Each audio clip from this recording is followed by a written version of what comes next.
I don't have a truck, but I have a rake and a wheelbarrow. This may sound crazy to you. How can we get the material to that site so I can show up to that site and I can finish that job with just a rake and my wheelbarrow? Maybe a blower or a broom. Because everybody has to start somewhere. Hey everyone, today we're going to talk about how to start a lawn and landscape business in 2022. More importantly, we're going to talk about the things that are going to help you be successful as you're starting the business. Because how to start a business always gets overcomplicated. And I want to make sure we hit on some of the key things that if you're starting your business in 2022, you immediately go out and start having success because you're focusing on the right thing. So that's what we're going over today.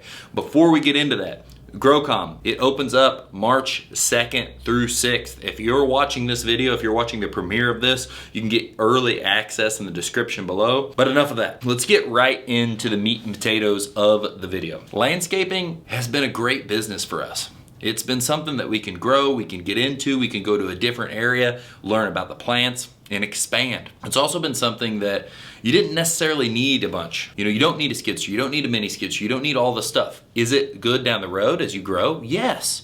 But you can start off with a wheelbarrow, with a rake, a shovel, and you can do so much stuff, especially if you are thinking about things the right way, utilizing deliveries, utilizing things that will allow you to get more done with less. You can accomplish way more than you may think. First off, I want to really make sure we start with something that I see everyone overcomplicate. Just legitimatizing and creating a business itself. Even though this is a how-to on starting your business, it's really a how-to to make sure you get the most traction as fast as possible and you're focusing on the right things. Because people look at the starting of an LLC, what do I do, S Corp, do I do this, do I do that? Don't overcomplicate it. Get with a CPA, ask about the best tax structure in your area. Maybe it's a little different state to state. Verify with them what are the taxes I'm going to need to be paying and tracking and taking care of. But these are the little things. I'm talking about this and that's sounding stressful if you've never had a business. It's not that bad. Get through it, get your EIN number, get your entity created and all the little things that legitimatize the business, but it's small, it's easy. It only sounds scary because you've never done it before. You don't know what you don't know, and once you get through it once, you'll realize it's not so hard, it's not so challenging, it's more of like these things are just a pain in the ass. Then once you get through, you're like, oh cool, we're done with that pain in the ass. And now I have a business. And now I'm ready to get on to the fun stuff, which is making money. The fun parts to making money, the things that are going to help you make more money sooner, is focusing on what drives revenue. You might be looking at me thinking, obviously. Well, in our industry, whether it be the lawn care side or the landscape side, I see people focus on toys, trucks, mowers, skidsters, talking about brands, having debates, thinking about this, overcomplicating that. If you're starting a landscaping business, what truck you're going to buy does not drive revenue. Yes, some things are a little bit more efficient here, a little bit more efficient there, and maybe they have some better purpose and some will make you more revenue, but Chevy, Dodge, Ford, it doesn't fucking matter. And there's too much hang up on shit that doesn't matter. There's too much hang up on equipment, there's too much hang up on trucks, there's too much hang up on things that are relevant to making revenue. The things that drive revenue are what services can we do? How can we do them quicker? What is the minimal amount of tools and things we need to do to complete those services? And how can we be creative about material? I don't have a truck, but I have a rake and a wheelbarrow, and I've got a car. How can we be creative about taking that rake and wheelbarrow to a job site? And this may sound crazy to you because I'm thinking outside of the box. How can we get the material to that site so I can show up to that site and I can finish that job with just a rake and my wheelbarrow? Maybe a blower or a broom. Because everybody has to start somewhere. And you don't want to limit your ability to start because you think that you've got to have this and you've got to have that and you've got to have the other. You can start from nothing in this business and you can build up funds and you can build up your revenue starting out with next to nothing. Number one point that needs to be made is focus on things that create revenue. Focus on those. Don't focus on the noise.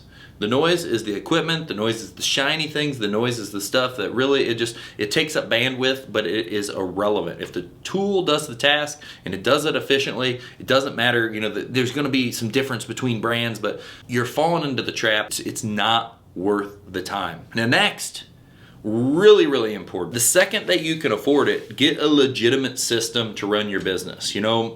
this is a landscaping video, so LMN's a big one. Service Autopilot's a big one. You know, there's a bunch of different systems out there you could get to put in place in your business, and that system will literally allow you to run your business more effectively. You're so worried about getting started and getting going that you don't think about how every name is like mining a little bit of gold. So every time someone calls, you go service them, you write their name down, you go run out, you hand them an estimate, you do all these things.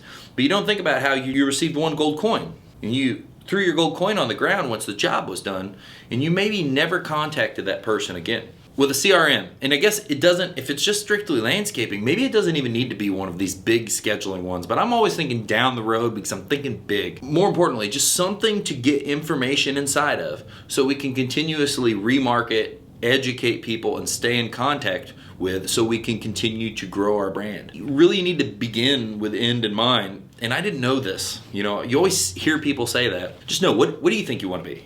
Do you think you want to be a one-man band that runs a little small company, which there's nothing wrong with?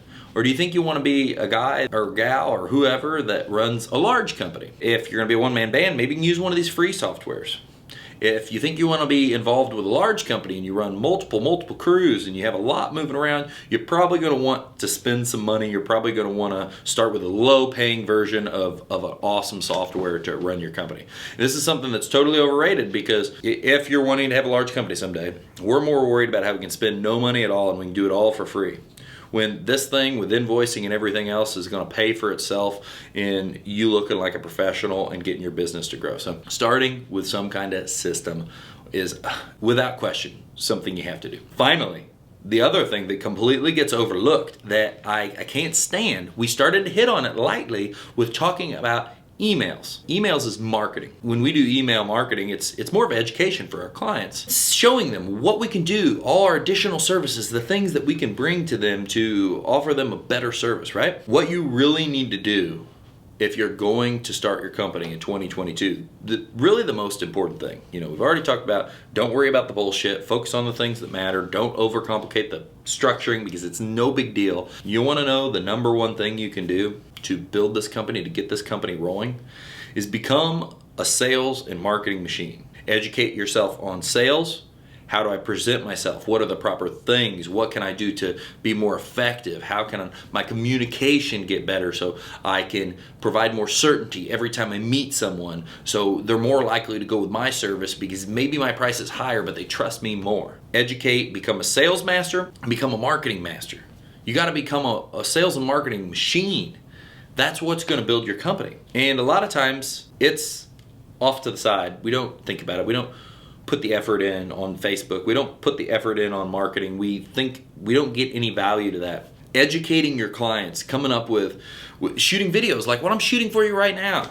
Tell your client how we do this service and how we price that and how we do this, and answer all the questions that you get asked on video, and start remarketing that and putting that on Facebook, putting that on YouTube, putting that everywhere. There's a big wide range of this. Marketing doesn't all have to be paid. You could be shooting a video like I'm shooting right now. You could be uploading it and you could just be letting it go organically. It can be answers to questions for your clients.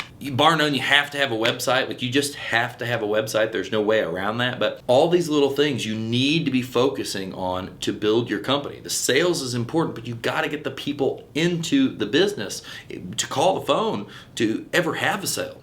And this is the life and blood of your company, and people don't focus on this enough, and they worry about back up to the top of the list, things that don't produce revenue.